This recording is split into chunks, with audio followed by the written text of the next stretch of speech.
నా పేరు కంబంపాటి కృష్ణ, ఆమ్ ఆద్మీ. ఏదైతే మొన్న ఉగాది రోజున తెలంగాణ ప్రభుత్వం Gaddar Telugu film industry awards అనేవి ఇచ్చిందనమాట. వాళ్ళు నంది అవార్డ్స్ని గద్దర్ అవార్డ్స్ కింద వాళ్ళు ప్రకటించారు.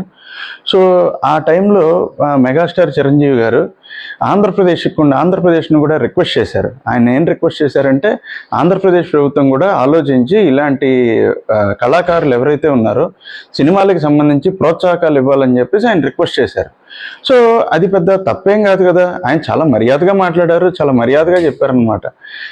చాలా మర్యాదగా రిక్వెస్ట్ చేశారు ఏపీ ప్రభుత్వాన్ని, చంద్రబాబు నాయుడు గారిని చాలా మర్యాదగా రిక్వెస్ట్ చేశారనమాట. ఏమని, ఇప్పుడు గద్దర్ అవార్డ్స్ అనేవి వాళ్ళు ఇస్తున్నారు, మన నంది అవార్డ్స్ అని చెప్పేసి ఇవ్వాలి కదా. సో ఇలాంటి ఇచ్చే టైంలో ఏంటంటే, ఇది ఇచ్చేదేదో చక్కగా ఇవ్వచ్చు కదా, కళాకారులను ప్రోత్సహించేట్టు ఉంటుంది కదా అని మాత్రమే ఆయన చెప్పారు. అంతకు మించి ఆయన ఏమీ విమర్శలు ఇవి చేయలేదు. అండ్ ఇంకోటి ఏంటంటే, చంద్రబాబు నాయుడు గారు టీడీపీ ప్రభుత్వమే కానీ, లేకపోతే మన ఏదైతే వైసీపీ ప్రభుత్వమే కానీ, ఎవరైనా సరే వీళ్ళెవరూ కూడా ఏమీ సపోర్ట్ చేసిన పరిస్థితి లేదు తెలుగు ఫిలిం ఇండస్ట్రీకి.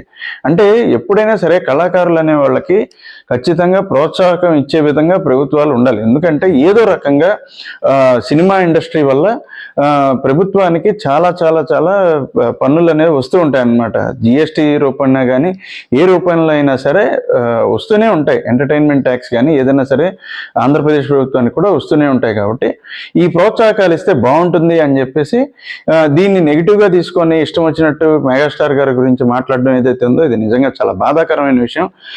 దీన్ని మేము మనస్పూర్వకంగా దీన్ని నేను ఖండిస్తున్నాను. అంతటి పెద్ద మనిషిని పట్టుకొని ఇష్టం వచ్చినట్టు టీడీపీ వాళ్ళు, వైసీపీ వాళ్ళలాగా మాట్లాడడం ఏదైతే ఉంటుందో సోషల్ మీడియాలో, ఇది చాలా బాధాకరమైన విషయం. మరొక విషయం ఏంటంటే, 2014 నుంచి ఇప్పటిదాకా కూడా నంది అవార్డులు ఇవ్వకపోవడం అనేది నిజంగా ఇది ఒక రకంగా తెలుగు ఫిలిం ఇండస్ట్రీని చిన్న చూపు చూస్తున్నట్టే. కాబట్టి ఈ నంది అవార్డులు కూడా ఇవ్వాల్సిందిగా నేను ఖచ్చితంగా ఆంధ్రప్రదేశ్ ప్రభుత్వాన్ని విజ్ఞప్తి చేస్తున్నాను.